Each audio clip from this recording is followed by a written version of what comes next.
All right. Well, it looks like you had two iterations going. So now you're still there, Natalie? Yeah. Okay. I don't know what that was about. All right. Okay. So urbanization.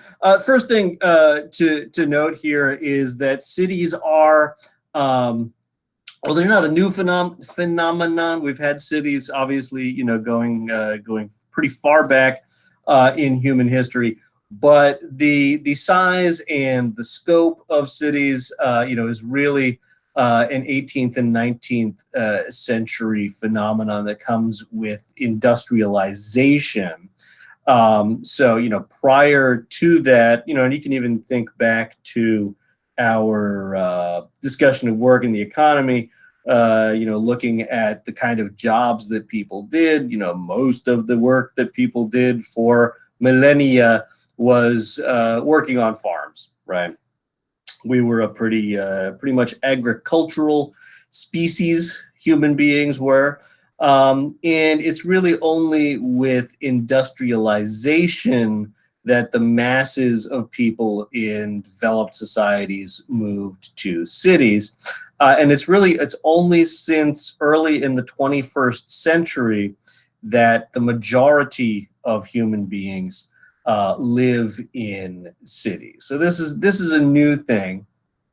And for sociology in general, it was part of what really spurred the discipline, because cities were so different than rural life. They were really perceived as being different from small farming communities of people who all knew each other. So there was a great concern about the loss of community. We'll talk about that in a little bit. There were certain problems associated with cities that we really hadn't had to face before as a community, as a society. So things like the spread of disease, as we know now, it's actually really kind of sad and interesting to look at how coronavirus shook out in, say, New York City versus more rural places. Obviously, rural places have not been as hard hit by coronavirus, but also even comparing New York to LA or other cities, Houston, that don't utilize public transportation, that are more spread out, that kind of thing. New York obviously has much more serious problems, and that is kind of a reminder of how bad cities were back in the 19th century, before the advent of much public health in general. So there would be cholera epidemics, there would be typhus incidents, typhoid fever would spread around, these kinds of things, because people were so densely packed in with one another. Disease was obviously a big issue. Vice, in terms of, that's things like prostitution and gambling and alcoholism and drug use. Especially earlier in the history of cities, these were places where a lot of people came to work, and those would be sort of single young men and women, without a lot of social ties, social integration, and so they would partake in what were seen as morally dubious behaviors, and also, there's sometimes there's characteristic disasters associated with cities. This is, obviously it's maybe a bit of an exaggeration, this illustration of the Great Chicago Fire in the 1870s, where there were a lot of wooden buildings, and the apocryphal story is Mrs. O'Leary's cow kicked over a lantern and burned down much of what was Chicago in 1870. Right, and the cost of $250 million in 1870 dollars. There were other famous fires, though. London had a fire in the 18th century. San Francisco had a big earthquake and fire in 1906. That was, kind of par for the course a little bit in these early cities. And now diving right into more contemporary urban problems. So we talk about suburbanization as really changing cities, and this is sort of it's not really in the text yet, and it's not super well studied in urban sociology yet. But suburbs themselves are now old enough and ingrained enough to have their own sort of characteristic problems. But going back to the 70s, 80s, 90s, suburbanization, well, I should say, it goes back to the post-World War II era. So after the end of the Second World War, especially as GIs returned with access to the GI Bill, a lot of them had this access to buy single-family homes for the first time. And a lot of them chose to move out to suburbs because you could have a nice home separated from your neighbors with, a yard for the kids to play in and a driveway to park a car and a boat and all that sort of thing. So with that post-war prosperity, people did move to the suburbs. The issue with that was that it's problematic for cities. So what often happened was that it was the white people who moved out to the suburbs and left. This is especially in northern industrial cities like Detroit, Hartford, Connecticut, New York. The white people moved out to the suburbs, leaving larger concentrations of minority populations, especially African Americans, behind in the city. And that was a structured thing. So redlining was this process whereby basically the federal government wouldn't guarantee loans in black neighborhoods, and basically wouldn't give loans to black people. So that really accelerated this process of suburbanization, and also other policies sort of had these unintended consequences of spreading the suburbs, like the interstate highway system, right? Whenever you build a new highway that leads out of a city, the idea there was mostly to be able to spread commerce around efficiently between cities, but also, you would get on a highway like 9094 in Chicago or something like that, or 95, up and down the East Coast, and you could take it from the central city quickly to a nearby suburb. So that really enhanced, sped up the construction of suburban tract housing like this, and that caused a problem for the cities because you took most of the better off people, most of the richer people, out of the cities. They moved to the suburbs, and you lose all the taxes that you need to pay for things like subways and sanitation and road building and police and fire, etc. And eventually what that leads to is places like Detroit declared bankruptcy during the last recession. Hartford didn't quite go into receivership, but it, experienced bad times. New York City almost was bankrupt in the 1970s, and that's the fiscal crisis, right, where the city can't afford to do all the things that it's supposed to do, and that means, like in a place like Detroit, if you need a cop, you usually can't get one. The cops only report for things like murders. So you really, you can't get the help of the police that you normally expect. If you get into a car accident and you want the cop to take a report, you can't get that kind of service in Detroit. Should also mention that this is tied exacerbated by deindustrialization. So these cities, even New York City, was an industrial powerhouse through the mid 20th century. After the middle 20th century, though, those industries tend to go either overseas, or some of them move out of the city into more suburban or rural areas. And so also the jobs leave. So not only do the middle class white people move to the suburbs, but the jobs that working class people could have done in cities, like working in auto plants or textile plants, those also leave the cities. And so whatever revenue base was there is completely devastated in a lot of places. That being said, some cities, and this is really, again, every city is sort of unique. Every city has a unique history. Some cities have managed to rebound.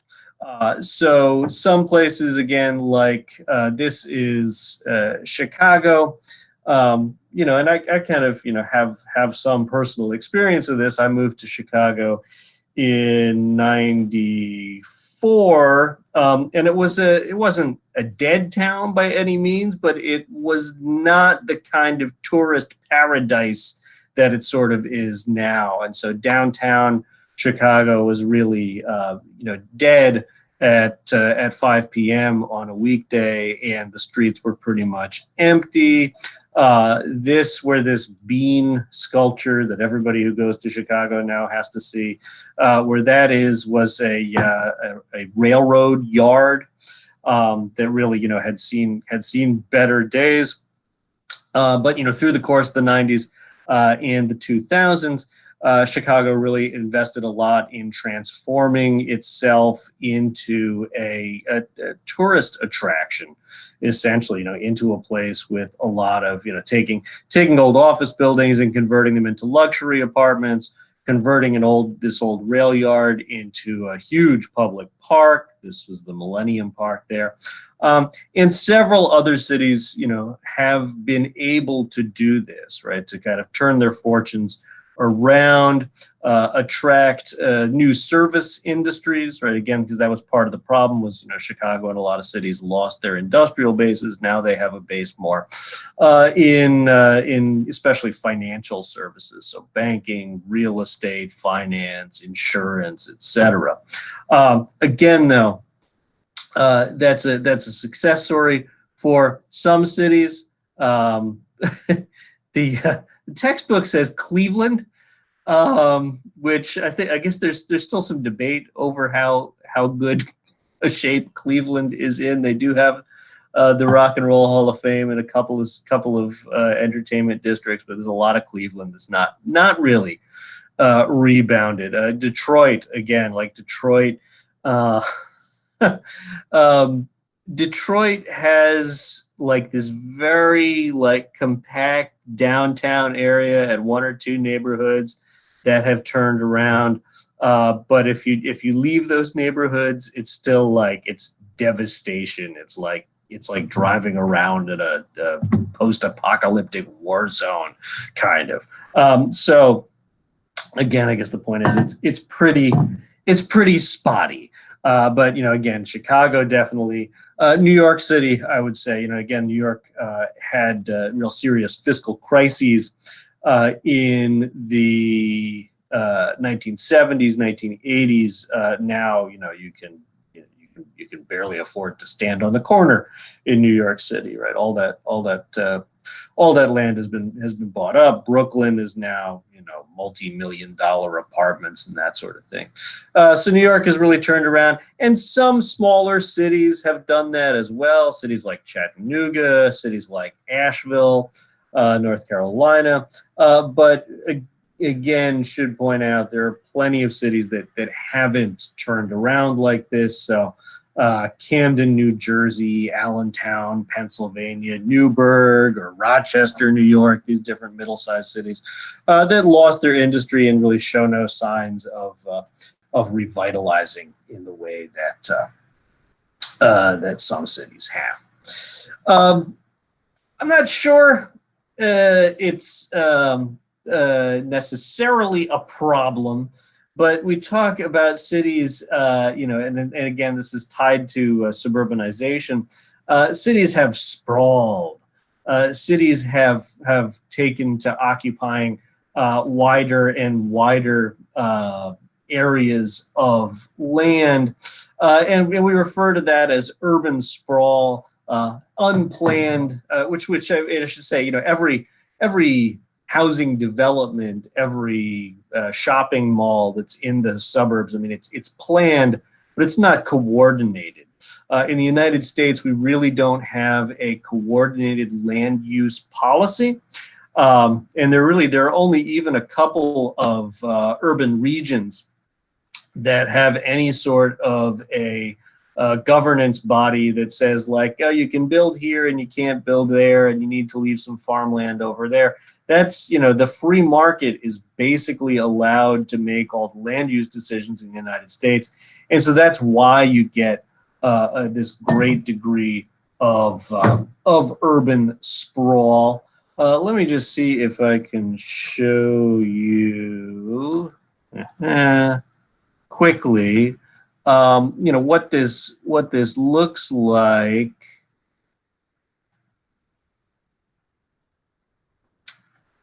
So I'm gonna just show you on Google Earth.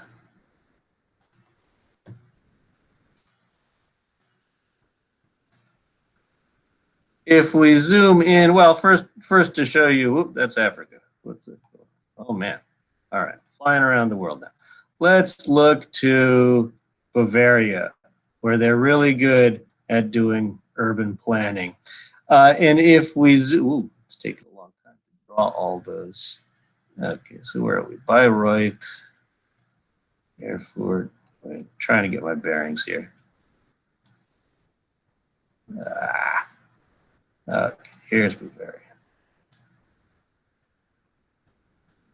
And so you can zoom in on a town like Munich, and obviously Munich, very big city, very dense city, but the feature that's really remarkable about a city like Munich is that you don't have to go very far from Munich and you get into what is essentially parks and farmland, right? So right close into Munich, here are farms. And that is the result of really kind of strict urban planning, where the government says, like, no, you can't just build a suburban housing development, in this land, even if it's relatively close into the center of Munich, where as if we go to Paramus, New Jersey,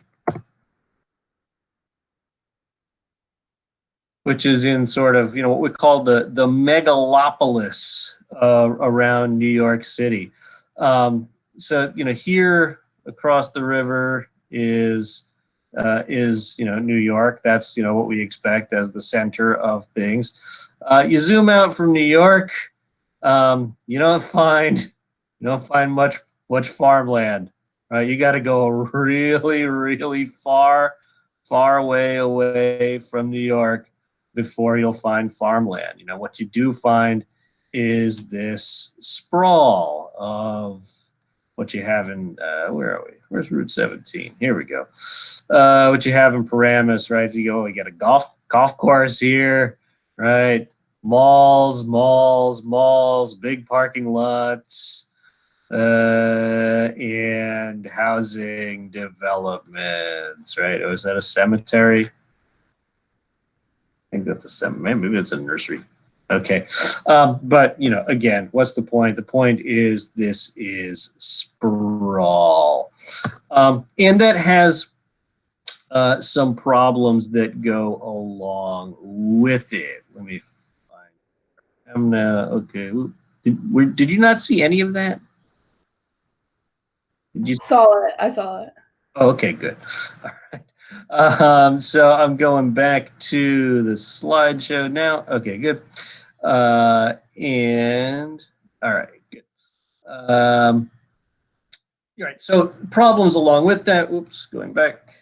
Clearly environmental impacts. So just having less green space means that you have higher carbon emissions. You have less carbon sinks.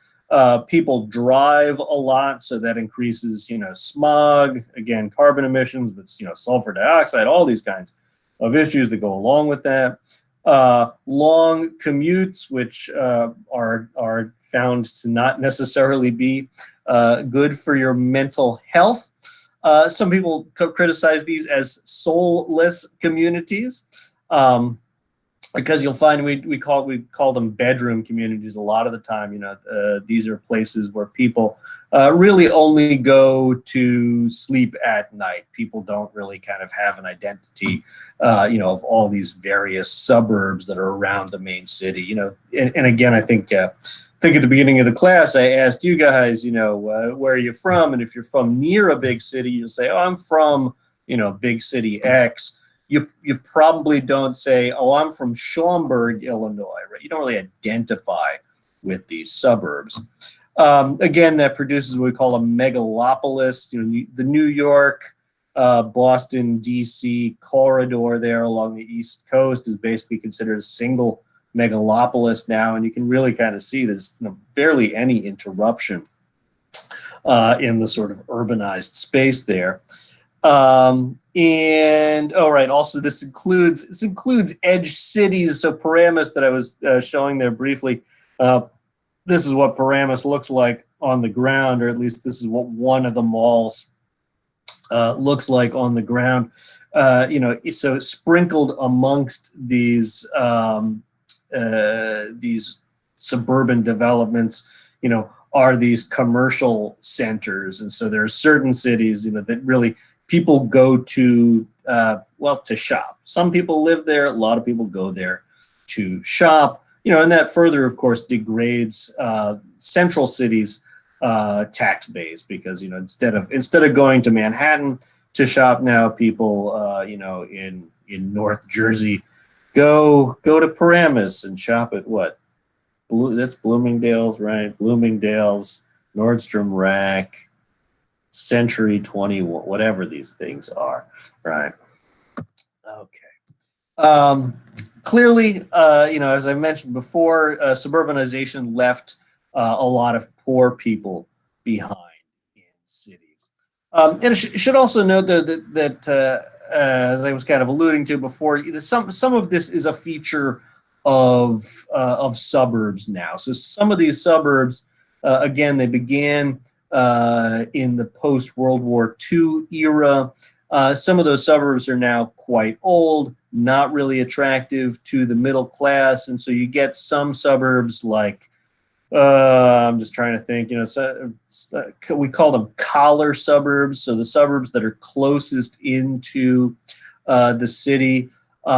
Ferguson, Missouri, that you might remember from the riots a few years ago, is a suburb like this.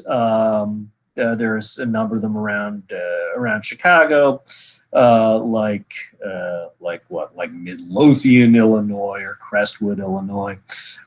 These places, that were thriving 50, 60 years ago are kind of down on their luck now too. And so, like with cities, what you get is this concentration of poor people within certain areas. So the poor are left behind when the middle class and the well-to-do move to better off places, to nicer housing and nicer opportunities. Should also note that specifically this tends to concentrate in certain neighborhoods. So again, Chicago as a whole, their fiscal fortunes have really turned a lot better, but then there are certain neighborhoods that really concentrate poverty. And also note that certain cities really hyper-segregate minority people. And still we know there's a considerable amount of discrimination in the housing market. and also just the kind of the characteristic poverty means that poor minority populations have a really hard time getting out of those neighborhoods. So also along with poverty tends to go crime. That's just a sort of feature of American society. As you may recall from our discussions of crime earlier, the kind of crime that poor people do is more characterized as street crime, is more, I guess, in a sense, spectacular. It's visible. And it's not, again, to say that middle-class people don't do crime. They just do things like embezzlement. But again, generally speaking, crime is strongly correlated to poverty. So, the more poor you are, the more likely you are to engage in crime. Partly, of course, that's about the lack of legitimate opportunities. Again, a lot of these cities, there aren't many jobs left for working class people, for people with with people with a high school education or less. And so doing things like drug dealing becomes I guess, a viable or attractive alternate path to making a wage, making an income. Should point out too that along with that drug trade does go a fairly high homicide rate. So certain cities should point out crime has been really lowered over the last 25 to 30 years. So New York City is a real success story there. It used to have a very high, just generally high crime rate, very high murder rate, but they really turned that around. Again, certain cities, though, Chicago specifically, has an incredibly high murder rate on the order of, I didn't look it up for today, but it's on the order of about 700 people per year, up to about 800 getting killed off in Chicago. New York really turned it around because they, we can argue why and how they did it, but a lot of people focus on how they have applied this broken windows policing policy, which basically means that any kind of low-level crime that people are doing, if you recall the Eric Garner case, what he was doing was selling loose cigarettes, right? Which is, it's technically a crime, but it's not really a crime that hurts many people. New York polices those kinds of crimes very heavily, though. And the argument has been that the overall drop in crime in New York City was tied to those, what we call broken windows policing policies. We call it a broken windows policy because the idea is that, and it's only, the empirical evidence is a little bit short on this, but the idea is that if there are broken windows or signs of disorganization in a neighborhood, then criminals will feel more comfortable moving into that neighborhood and doing other kinds of crime. That specifically, that idea that criminals look for signs of ways to do crime, that hasn't been supported. But if you just throw massive amounts of people in jail, as they have in New York City, that does, reduce the number of potential criminals on the street. Of course, a key problem with that, though, is that those tend to be young male members of minority groups who are most exposed to being picked up in those broken windows policies. So again, it does drop the overall crime rate, but a lot of people are worried about what the broader social cost of that is, especially in minority communities.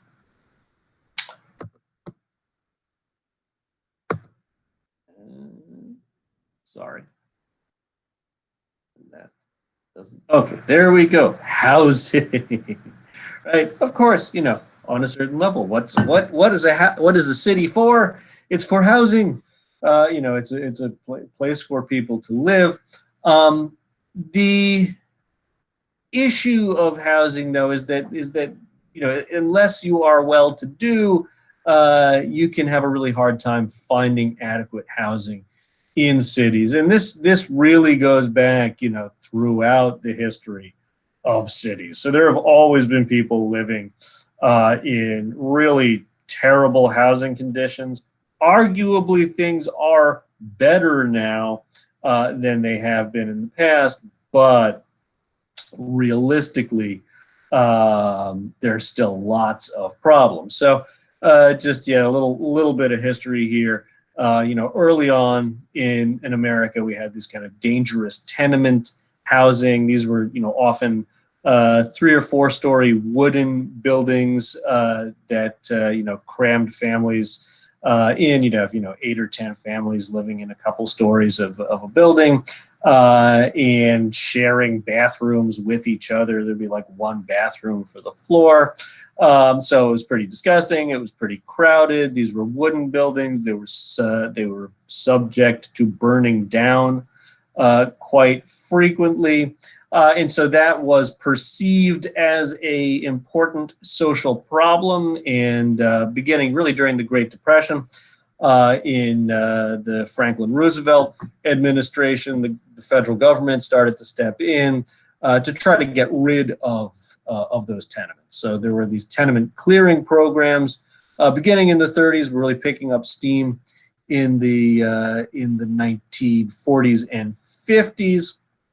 And that was what we called urban renewal. So we're going to, get rid of these tenement houses, and we're going to build these, big shining apartment buildings to house America's poor, and everything will be great. There were problems with that, though, from the start.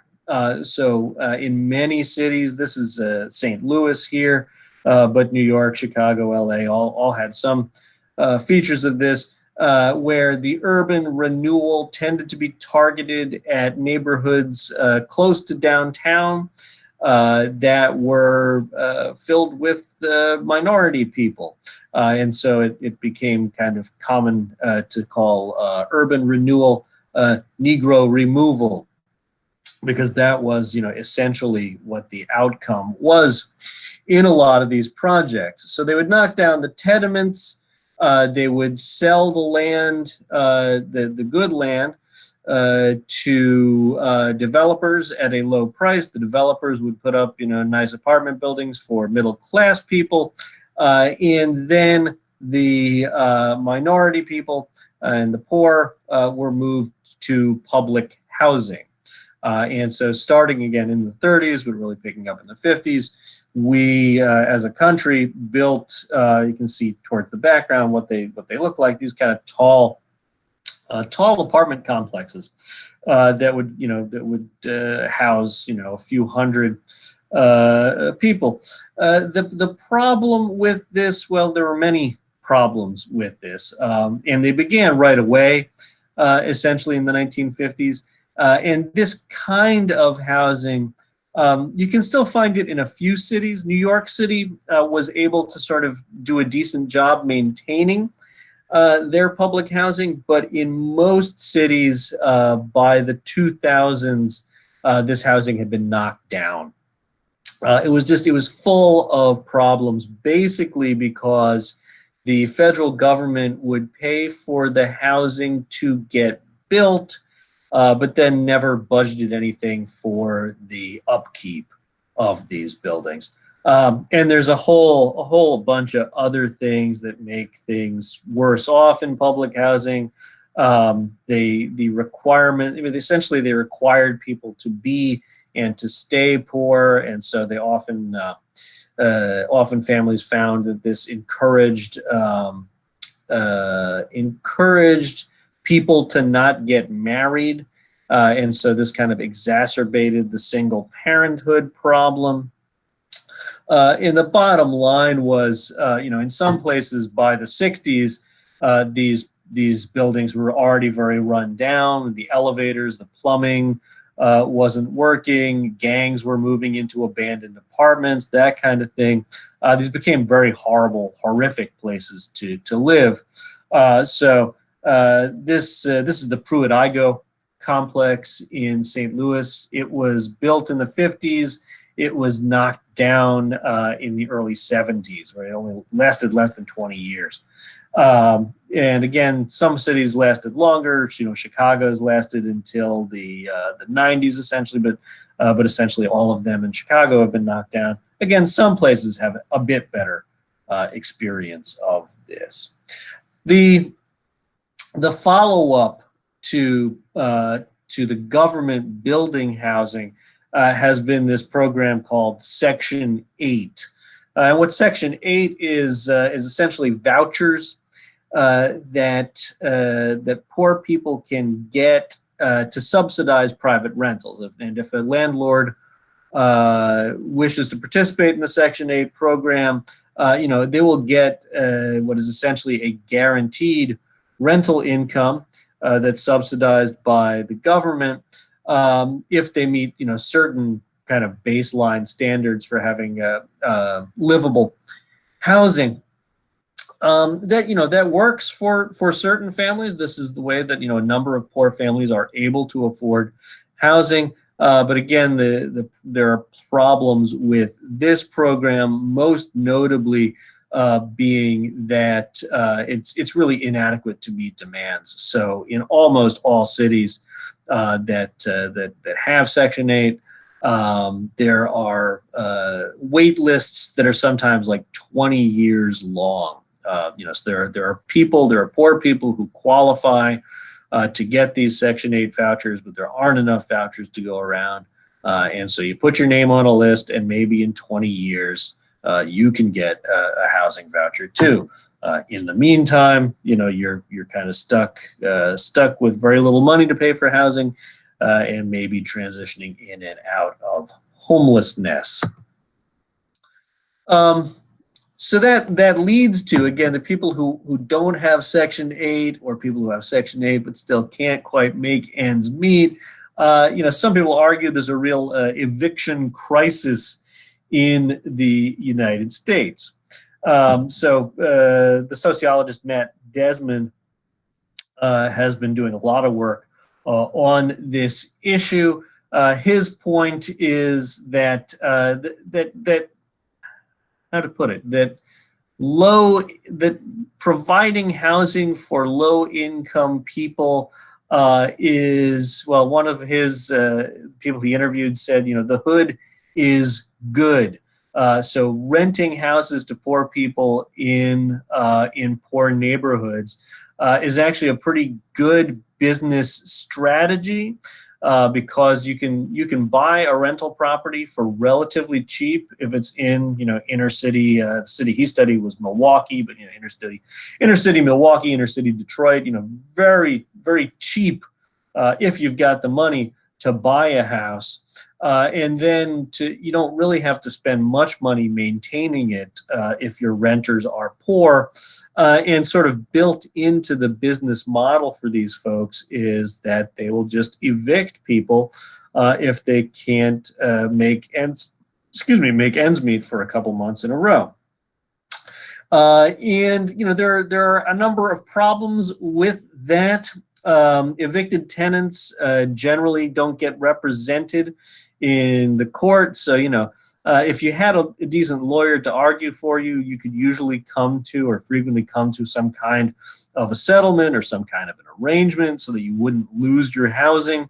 But that doesn't exist in most places. Only New York City has a guarantee that renters will get a lawyer at their eviction hearing. And since they have put that in place in New York City, we have found that fewer people are getting kicked out of their apartments. More poor people are able to stay in their apartments. And the problem with eviction, obviously nobody's saying that landlords, shouldn't be able to make a living on their places.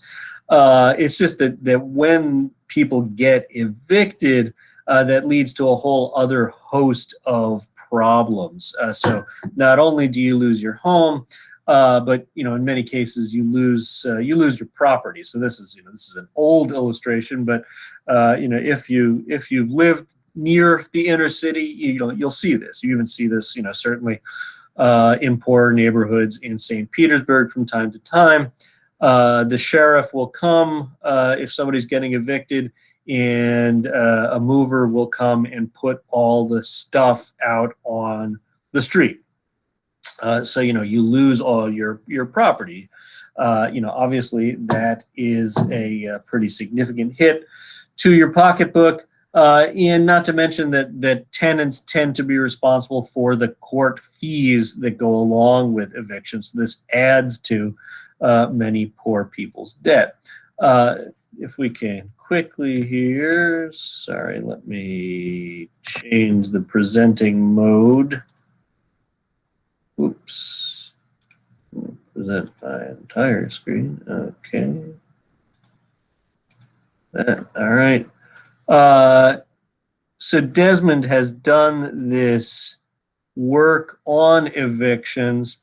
And again, here's a more contemporary illustration of somebody who's had,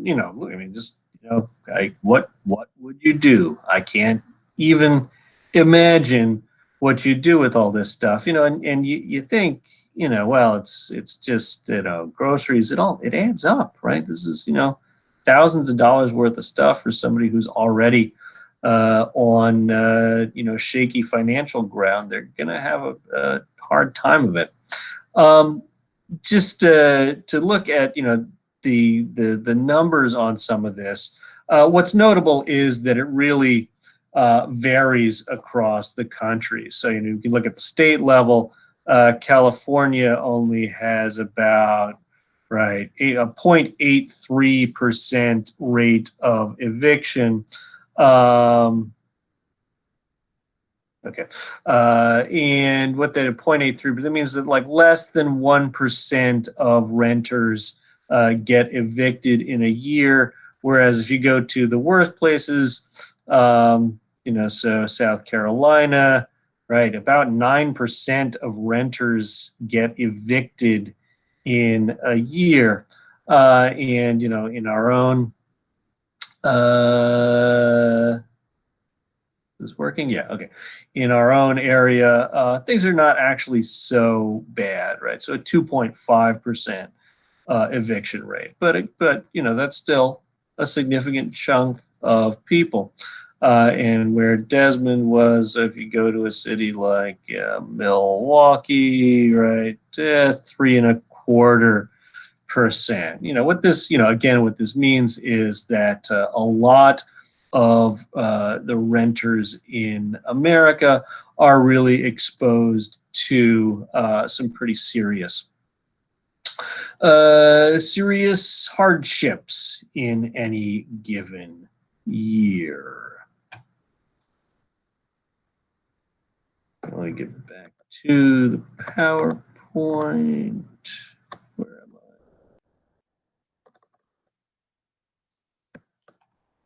Sorry. And that. Okay. All right. So evictions, that's evictions. Homelessness, which logically follows from eviction, not always tied to eviction, right? But a lot of families do spend at least some time homeless after being evicted. Some of those families can go on to live with relatives, but frequently it means being homeless. And I've mentioned this before in the context of mental illness. So there is a subpopulation within the homeless of people who are chronically homeless and who even we literally know don't wish to be housed. They find the homeless lifestyle to be preferable. you know, for a variety of reasons. I mean, and these are, you know, generally structured things. I mean, they don't like the structure of work and you know, and paying the bills and that sort of thing. But of course, a large factor that goes into that is that many of these folks are seriously mentally ill or addicted to drugs and alcohol. But again, you know, and these are probably the most visible portion of the homeless population. These are the folks who, you know, are panhandling, you know, in downtown parks, who you see them out there, you know, drinking alcohol or using drugs. They're only a fairly small fraction, really, of our homeless population, though. Most of the homeless in America are families with children, and most are actually in some form of transitional housing. So if you know, if you've got kids, there is generally enough space in homeless shelters, or what we call supportive housing, which are facilities that include social services that try to get people back on their feet. So that, you know, again, so what are the points? Most homeless people are families. Most of them are, you know, in some situation that's trying to get them back on their feet. They have a roof over their heads, but they don't have control over that roof. It's not their place, and they will get, you know, eventually kicked out. They're, you know, these organizations are really trying to move people through the system. And even if you are in a homeless shelter, those are not pleasant places to be, often not the safest places to be. So kids are, you know, exposed to abuse and various unpleasantries. From our numbers, and these are really hard numbers to collect. I mean, that's you know, something to bear in mind. It's hard to really know how many homeless people there are in this country, but from the estimates that we have, it seems that the homeless population has been declining really over the last 20 years. But, you know, clearly at the same time, certain cities, Los Angeles and Seattle especially, New York to some extent, have really been experiencing burgeoning, you know, much seriously growing populations of homeless people in the last few years. And we can look kind of quickly. So the Department of Housing and Urban Development does what they call a point in time count. I guess now I'm confused. I'm not sure what I'm presenting to you, so I'm gonna pause here and make sure that I'm presenting the right window. So this, okay. So this is the continuum of care, populations and subpopulations report. This is from HUD, which is the U.S. Department of Housing and Urban Development. You know, they keep social scientists on the staff to try to figure out, you know, various things about housing, but about homelessness specifically. And this, what they do is this, you can see here, the point in time count. So every, I think, January, they send teams of volunteers and researchers out onto the streets of America and to homeless shelters to try to count the homeless population. Again, they're missing some portion of the homeless. You know, some portion of the homeless are living under bridges, in camps, in places where you wouldn't really know about them. Some portion of the homeless are, you know, sleeping in their cars in Walmart parking lots, and they're not going to get counted. So we do think this is an undercount. Some people say it's a very serious and systematic undercount. Some people say, you know, it's the best number we can get, and it's pretty good. But what that tells us right, is that the total number of homeless in 2019 was, let me see if I can zoom this in here. All right, the total number of homeless in 2019 was, a little less than 500,000 people. And again, as pointed out on that slide, most of those people are either in emergency shelters or transitional housing, right? So they're not like directly on the street. It's only 186, only 186,000 people who have really no shelter housing.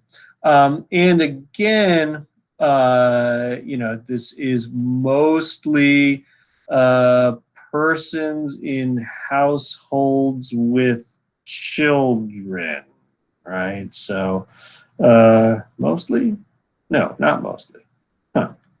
Sorry. Right. So a large proportion of those are persons in households with children. The scary part here, too, though, is so 171,000 people in households with children. 4,000 of those are households of only children. So so these are your homeless teenagers and potentially homeless teenagers with their younger siblings, right? So bottom line is quite a lot of homeless people, quite a lot of people in America are homeless at any given time. But I guess on the positive side, only a relatively smaller fraction of them are sort of the chronically homeless and those who are without any access to shelter. Okay, let's see. Close that window and go back to the slides. All right. And by the way, this is Los Angeles. This is kind of a demonstration of just how bad the homelessness problem is there. And it's complicated. These aren't all people like from Los Angeles who have become poor and got kicked out of their housing or something like that. Like certain cities like Los Angeles, Seattle, are attractive to homeless people because it's known that there are social services there, so people flock to these cities. St. Petersburg has somewhat of a reputation for that, but St. Petersburg has also been kind of gaining a reputation as a place that's not so good for homeless people. So we've seen fewer on the streets in recent years. This is not a point that's brought up in your textbook, but I think this is an important point to think about as a social problem for cities. And it's a point of debate amongst city people, amongst politicians and researchers and community leaders. How much of a problem gentrification is. So generally speaking, gentrification is when the gentry come in. The gentry is this kind of old-fashioned term for rich people. But this is something we've been seeing in cities. It really starts in London in the 70s. We've seen a lot of it in America, like I was saying before, as cities kind of now become these like attractive playgrounds for people. Rich people move into cities, buy homes in poorer neighborhoods, and displace the poorer populations who were living in those neighborhoods. And the basic story there is, Brooklyn is really kind of the archetypal, I think, now location of gentrification in America. If you've watched that show, you probably haven't, but I think you can find like episodes online. Tracy Morgan's show, The Last OG. The first, at least few episodes of that show center around him going back to Brooklyn after serving time in prison. And it really is, it's one of those things of, if you left Brooklyn for 10 years, I mean, I guess for me, I haven't been in Brooklyn in a while, Um, it used to be a pretty high crime, low wage, kind of working class, poor neighborhood, much of it. Nowadays, again, it's like multi-million dollar apartments. So what happened over the last 25, 30 years is that the rich people moved in, essentially, these bankers and journalists and whoever who work in Manhattan, who want to live in New York City, have found housing in Brooklyn. What happens there is that the rents go up. It becomes more expensive to live there. And so families who've been living there for 30, 40, 50 years can't afford to anymore and have to move out.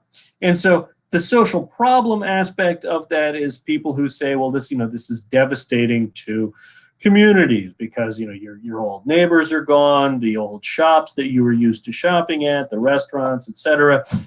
They all get displaced and chain stores and yuppies move in. That's, a lot.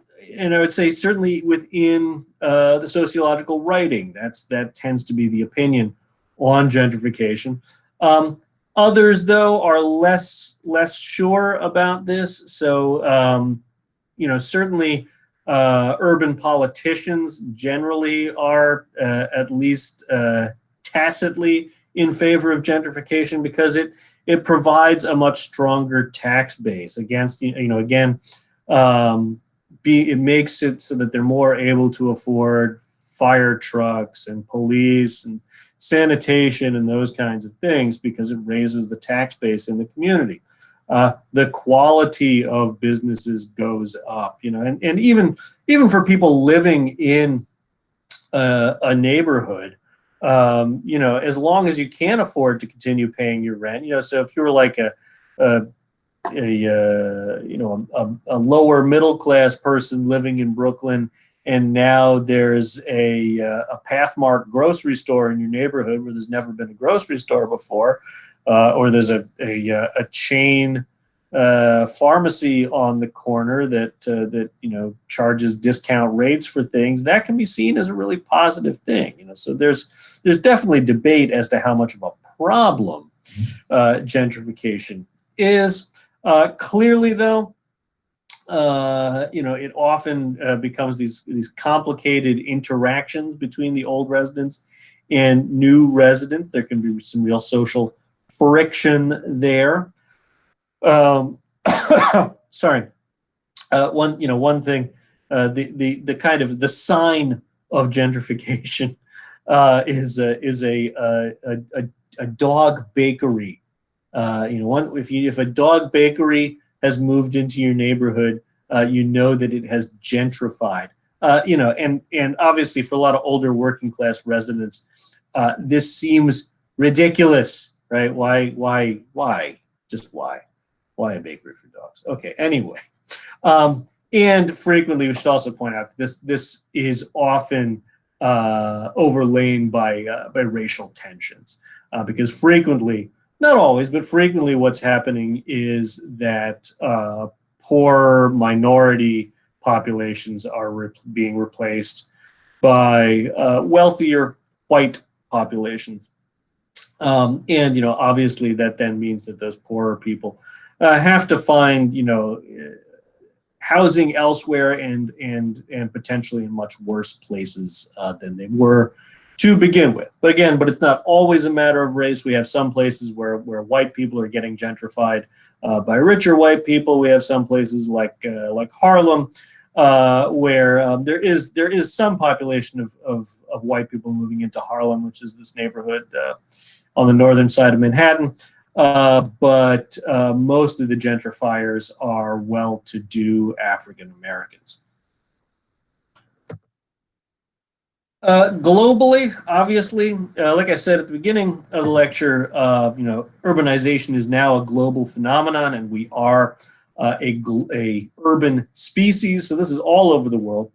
And really the kind of concern here is that cities in the developing world are growing very rapidly, kind of like what happened in the U.S. and Europe in the 19th century, and really facing a lot of the same problems that we faced in the West in the 19th century, but I think on an even bigger scale. So clearly, pollution. This is Delhi earlier this year. So this smog is largely about all the automobile emissions, but it's also about factories and people who cook with dirty fuel. If you're cooking with wood or charcoal or something like that, it adds up. Also, there's some farming practices in India that exacerbate this. But these become places. We see this in India. We see this across China, where the air becomes really dangerously polluted. It becomes too polluted to safely breathe, and it really, literally results in excess deaths every year in these places. Again, crowded conditions can lead to disease. So we're getting, outbreaks of cholera. I have not been paying enough attention globally to the coronavirus, but we know that India really freaked out about the coronavirus, put in some really draconian measures to try to keep people to get people social distancing, but it's really hard when they live in shanty towns, and really people's homes are just these shacks that they really only go to sleep at night. So that's a problem. Service provision and water quality could almost go together. These cities, especially in the developing world, don't have the money, the funds to really provide good infrastructure like clean running water. So in a lot of these slums, people have to travel, with a jerry can or something like that to a common water tap to try to get water, or sometimes they're like taking water out of nearby lakes that's also polluted. So it's really, a very, very difficult situation for masses and masses of people in the developing world. Again, though, they're moving to these cities because cities are the land of opportunity. And as bad as the conditions are in the cities, for a lot of people, it's better than the sort of subsistence farming lifestyle that they're leaving behind in the rural places that they come from. Now, turning to our theories about cities, the structural functionalist ideas here are really concentrated around those points I sort of brought up at the beginning about community. And especially Durkheim, Tönnies to some extent, these are the theorists, they were focused on the loss of community that happens when people move to cities. So Tönnies' way of talking about this, was to talk about the transition from Gemeinschaft to Gesellschaft. Gemeinschaft, we basically translate that as community. Gesellschaft, we translate as society. And the idea here is that, whereas in, an old farming village, everybody knew each other, everybody looked out for each other, they probably went to the same church together, they supported each other socially, they had festivals and parties and whatever together. Now, when you move to the city, you have Gesellschaft, society, where people really don't do that sort of thing. You don't really know your neighbor. You don't pay attention to each other's business. And the concern for people like Tönnies is that that's unhealthy. That's not really the way human beings are supposed to live. We're supposed to live in communities. Durkheim was a bit more positive about this. So he talks about different kinds of solidarity, and it said that in those farming communities, the kind of solidarity that they had. He called it mechanical solidarity, which is a weird metaphor, but he basically meant that everybody gets along with each other because they're so much like each other. So farmers, are like other farmers. They share the same kinds of struggles, and so they identify with each other, and that forms a basis for social solidarity, a reason for people to look after each other and care for each other.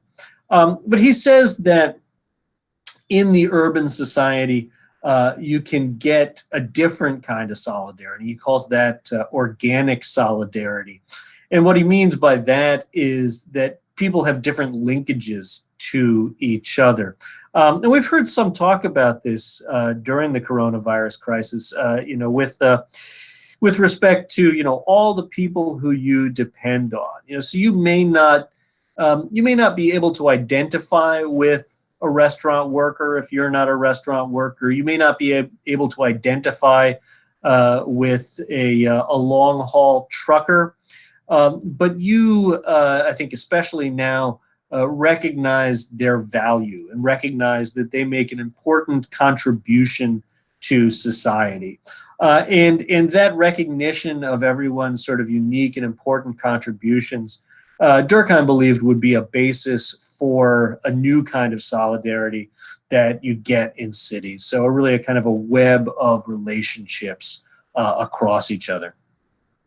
Louis Wirth was an American who took on these kind of questions about community and society, and he also had a fairly positive spin on this. And it was really that the city focuses on what you do. Again, kind of in terms of the jobs that you do. The guy at the local corner market, because of what he does. He sells you your vegetables and that kind of thing. And you're not really focused on who people are. And so what Wirth was really saying here is that people's petty prejudices, you can think about this. This is still represented in our pop culture. This is probably still, I remember some of this from my own, more or less rural upbringing.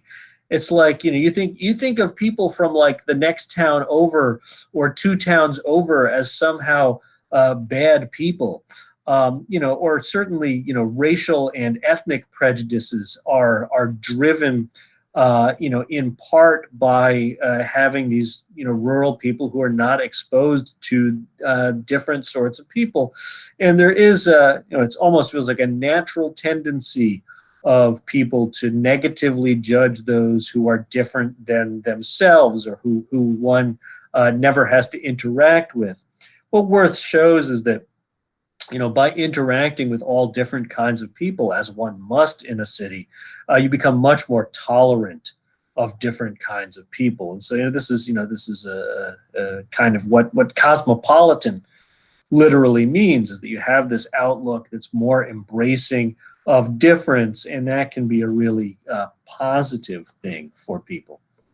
I should also point out, though, a lot of this talk in the early structural functionalists about the loss of community has been, I guess, overturned or rethought by ethnographic research. So when we look to symbolic interaction, research in this vein goes out and does ethnography in urban neighborhoods and finds out there's actually quite a lot of community in those neighborhoods. I also find that people, part of the reason people go to cities is because they don't feel they fit in so well in a rural place, and they can find sort of, sometimes we say their tribe. You can find like-minded people. If you're a musician, you move to the city, you find a bunch of musicians. If you're gay or lesbian, you come from a small town where that might be a shameful thing, you go to a city and you find there's a whole community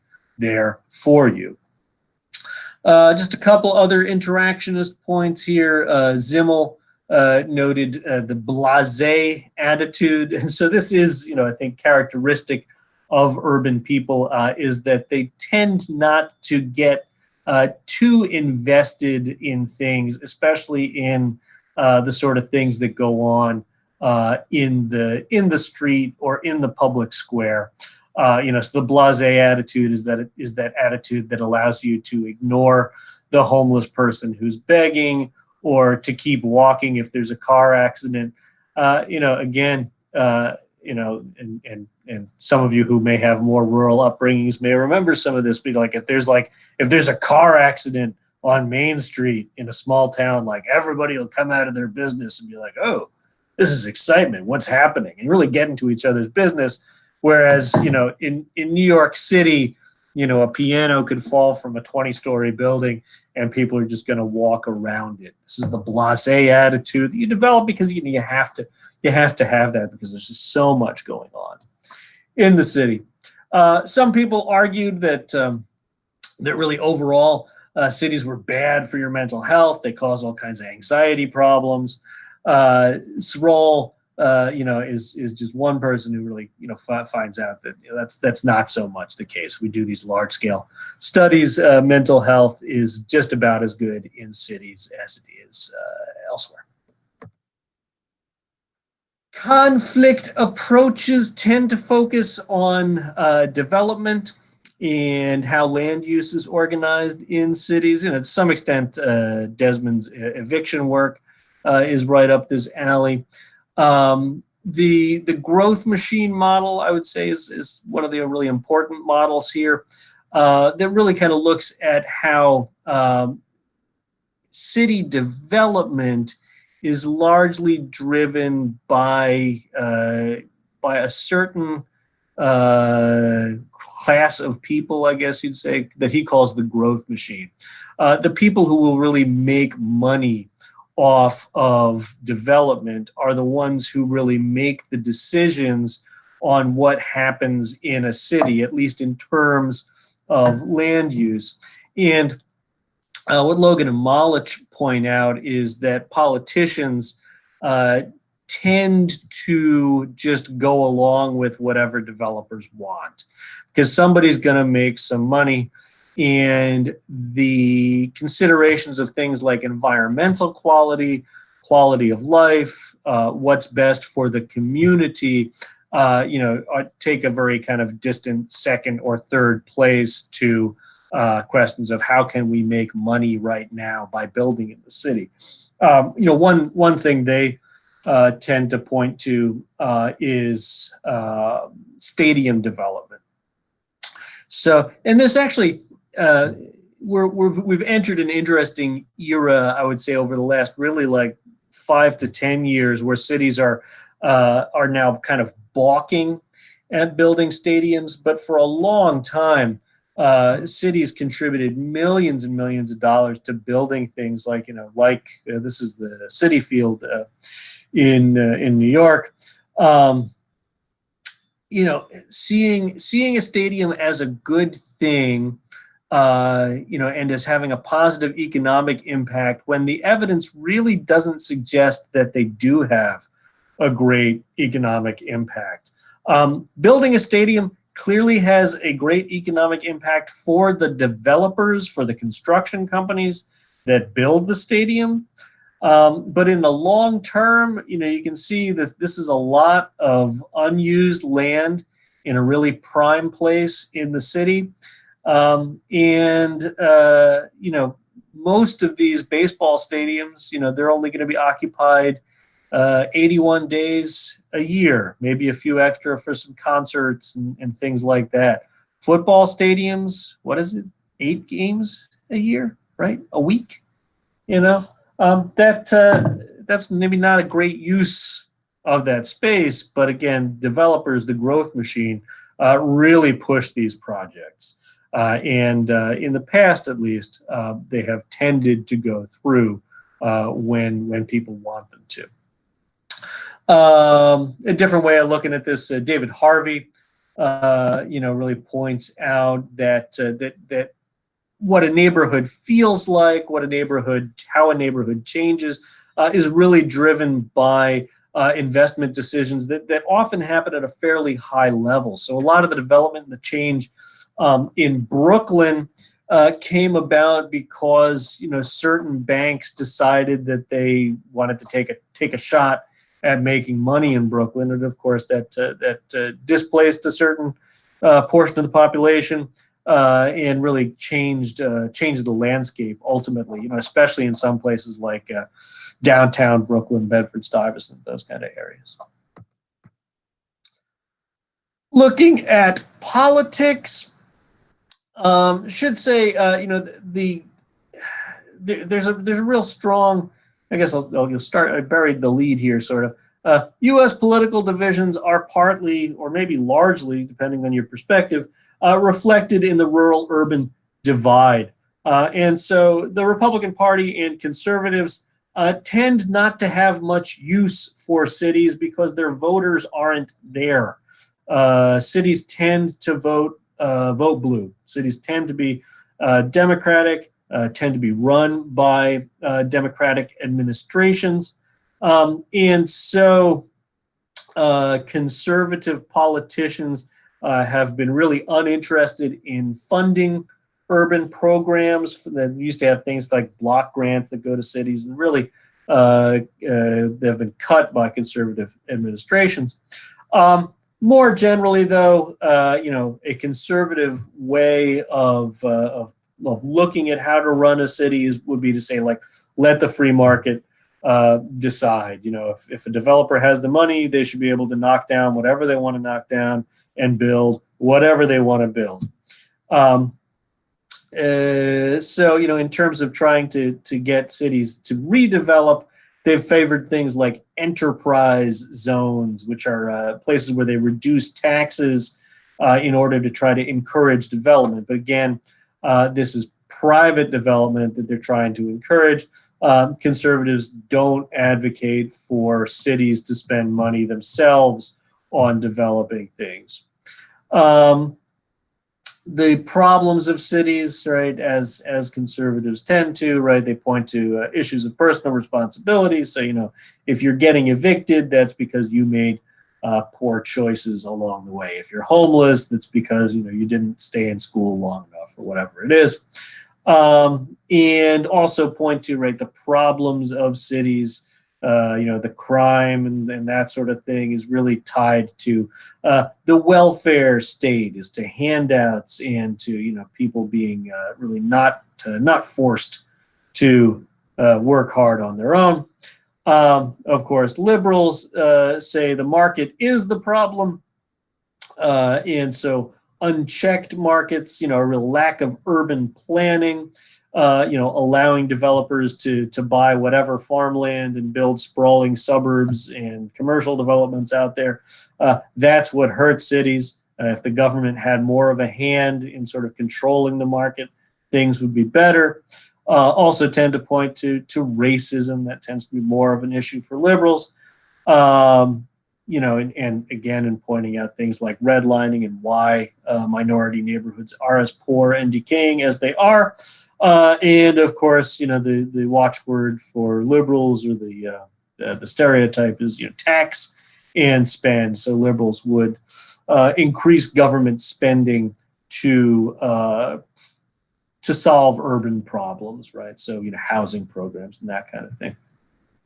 Like I say here, political divisions are largely urban-rural in America, and so it's important, to recognize that that's really in the aggregate. So this is the U.S. Presidential election in 2016.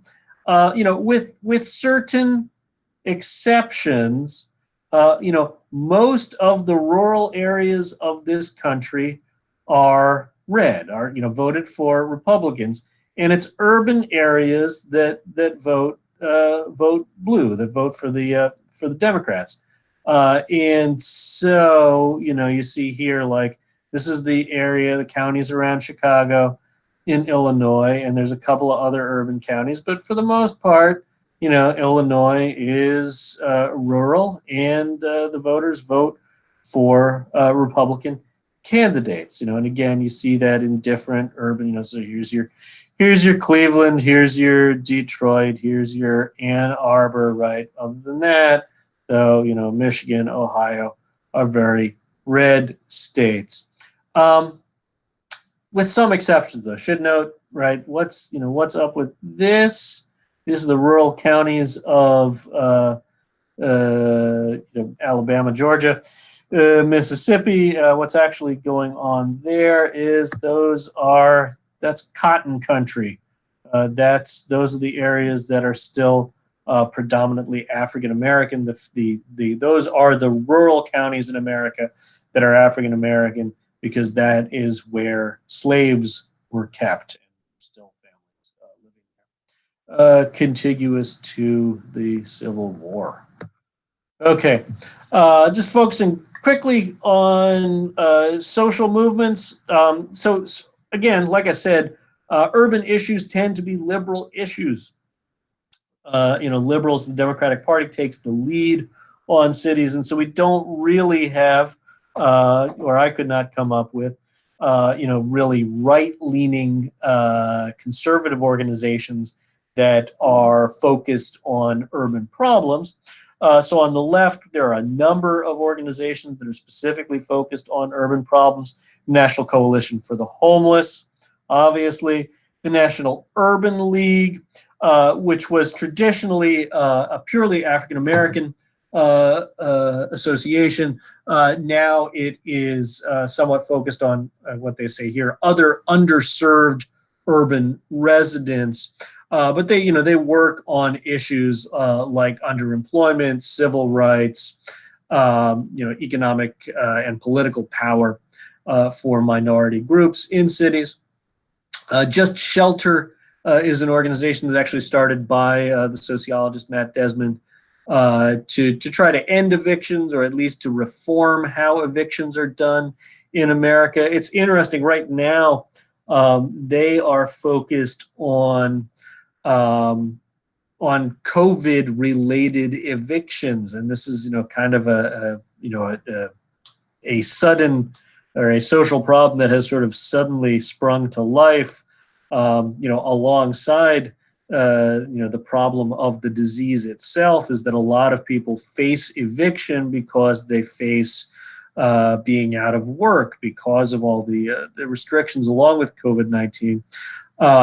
And Just Shelter is actually putting out report cards saying, certain cities, certain states are freezing evictions or freezing foreclosures on homes. Certain states are not, right? And again, interestingly, there's a pretty specific political divide there, where Republican governors and legislatures are in power, like in Florida. They're not really doing much to freeze evictions. In more Democratic states, like New York, evictions are off for the time being. Towards the center, U.S. Conference of Mayors, is putatively a nonpartisan group. Of course, they include mayors from both the GOP and Democrats, but of course, mayors tend more to be Democratic, and there's a tendency, again, especially in these states where power at the state level is in the GOP. The Conference of Mayors tends to represent the cities over state legislative priorities. Also, though, this is certainly one area where you're going to find lots of local social movements. So movements to avoid, having a prison put into a town, or you'll get social movements of people who want a new soccer stadium or football stadium or those kinds of things, right? So every city, again, for me, it's a little bit hard to say all cities are X, because every city has its unique problems, its unique issues, and so many small organizations are organized in cities for specific things. Okay, so wrapping up, obviously cities reflect a changing economy, and the big point there is that with industrialization come big cities, and cities have changed significantly since deindustrialization. The past is always present in the cities, so gentrification wouldn't be a thing, if it wasn't for the past degradation of cities. And just turning to the global picture, obviously, we're now an urban species, and we really face these problems globally. So unless there are questions, I don't see anything in the chat right now. I'm going to sign off. Again, there'll be a recording. And I'll see you on Thursday. Thank you, Professor. Bye, guys.